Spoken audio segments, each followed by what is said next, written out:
gudoomiyaha guddiga diiwaangelinta ururada iyo ansixinta xisbiyada qaranka Soomaaliland Cabdirasaaq Jaamac Cumar Cabdirasaaq Ciyaale ayaa waxa uu sheegay kala saarista doorashooyinka madaxtooyada iyo golaha wakiiladu ay tahay mid muhiim ah waxaan uu sheegay in haddii aan la kala saarin lahayn labadaasi doorasho aanay suuragal ahaateen in doorasho ay ka qabsoonto Soomaaliland haddii la israaciyana ay iman lahayd buu yidhi muddo kordhinta soo muujinaysa go'aanka madaxweynuhu qaatay sida ay uga go'an tahay in doorashadu xilligeeda ay ku qabsoonto tan muhiimkiina ay tahay ta madaxtooyada doorashada golaha wakiilada mushkiladda ugu culus waxaa weeye tasaami qaybsiga laakiin ilaa labaataniyo kale oo qodob oo aan la qabyo tirin ayaa iyana jira mawduucu laakiin kaa maaha madaxweynuhu waa kii soo saaray wareegtada uu ku kala saarayo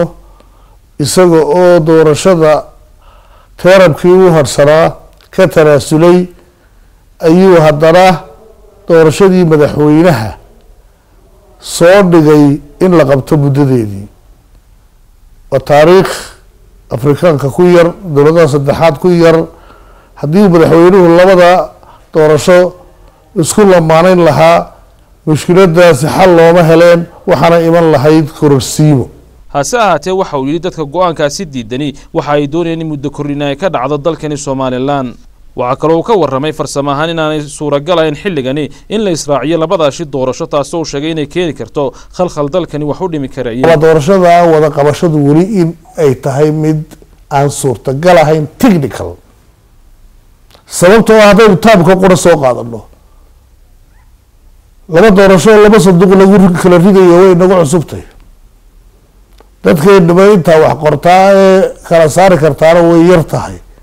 marka la eego waktiga oo ay ku qaadanayso qofka codaynaya in uu kaga soo baxo goobtii codaynta haddaynu ka dhigno bal inta ugu yar ee aan isleeyahay mama dhici karto 2 minut laga dhigo qofkii saacaddii waxaa codaynaya 300 12 saacadood ee doorashada loo xadiday 10 saacadood baa la codeeyaa markaad ku dhufato 30kii 10 ku dhufato waa 300 police station kasta oo loo qayday 500 oo qof inay ka codeeyaan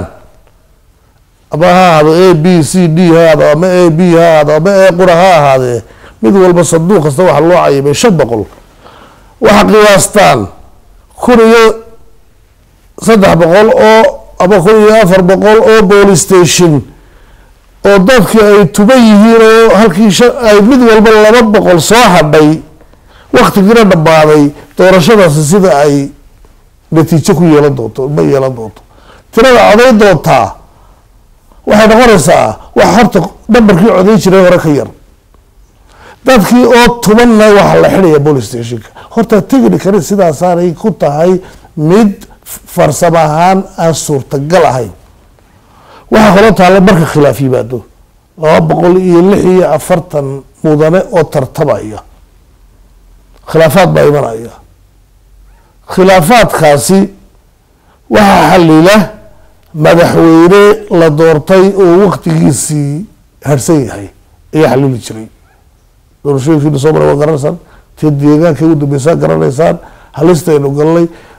madaxweyne loo habranayo oo muddadiisi hadhay ayaa jirtay haddii uu madaxweynuhu yahay ka soo baxaya khilaafka dhacaana uu sababayo in la isku qabsado madaxweynahana uu yahay kii wareejinaya bisha kadib ay tahay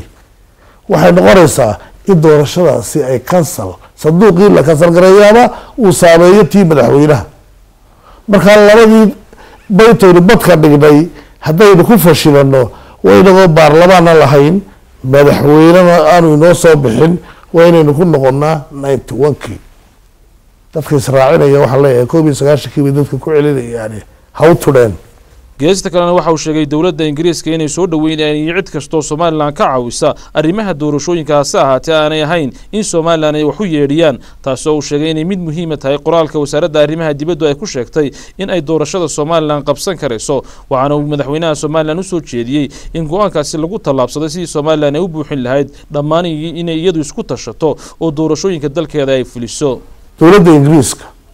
dowlad taariikh badan aynu leenahay ودولة محمية أينو وهنا صاحب هنا وإنه إلى نشرته هجسية كنعسية يمد إلى اليمين بلاحين ودولة أما حسن كونسرفاتيفكو مركي دادك اللهي أي قحان دولة كونسرفاتيفكا إنجليزكو وحي هايتي أقبشك حوتي رئيسو بالله بقولالك كورمانتي أي كتشوكتو وحي هايتي إلا مالتي أي نقوصني dhaqaale iyo xilisiinaysay laakiin siyaasadda la ismaama hiyo oo saaxiibna waynu ahaanaynaa taladaadana inuu dalku yeesho weeyaanoo shirkii 7dii may dhici lahaa ee lagu qasbay madaxweynaha oo prime ministerku yiri waad ka qaybgalaysaa shirka qaranka ugu raraya ee aanu jeelgaraynayna aniga iyo madaxweynaha koonfurta oo madaxweynaha Soomaaliya وديدي مدحوينه ما ينكو كلا تجين دبلوماسيته ودرا مركا درا هذا ولا شرسة مدحوينه والروق عدا قرر أيه